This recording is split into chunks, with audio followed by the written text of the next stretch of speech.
आज जब देश विकसित भारत बनने के लिए कदम बढ़ा रहा है, तो टेक्सटाइल सेक्टर देश की ताकत बन रहा है। इन 10 वर्षों में देश के अलग अलग हिस्सों में इस सेक्टर से जुड़े लाखों लोगों ने सफलता की कई गाथाएं लिखी हैं।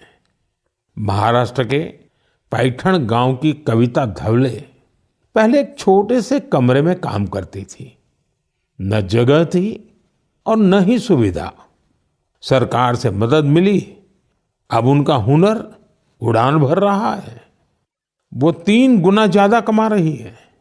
खुद अपनी बनाई पैठणी साड़ियां बेच रही है। उड़ीसा के मयूरभंज में भी सफलता की ऐसी ही कहानी है। यहाँ 650 से ज्यादा आदिवासी महिलाओं ने संथाली साड़ी को फिर से जीवित किया है।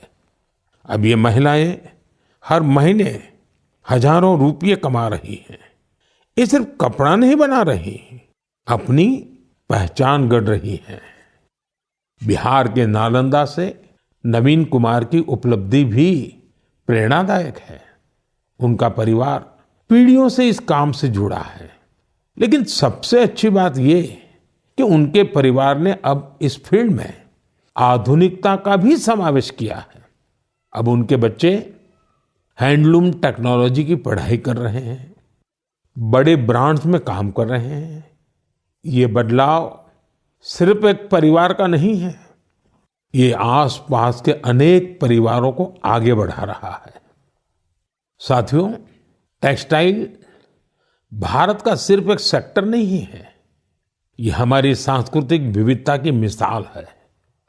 आज टेक्सटाइल और अपैरेल मार्केट बहुत तेजी से बढ़ रहा है और इस विकास की सबसे सुंदर बात यह है कि गांवों की महिलाएं, शहरों के डिजाइनर, बुजुर्ग बुनकर और स्टार्टअप शुरू करने वाले हमारे युवा सब मिलकर इसे आगे बढ़ा रहे हैं।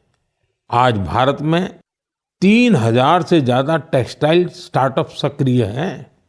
कई स्टार्टअप्स ने भारत की हैंडलूम पहचान को ग्लोबल हाइट दी है।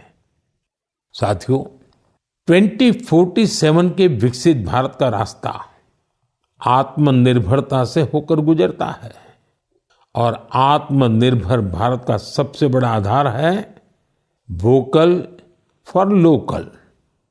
जो चीजें भारत में बनी हो, जिसे बनाने में किसी भारतीय का पसीना बहा हो, वही खरीदे और वही बेचे।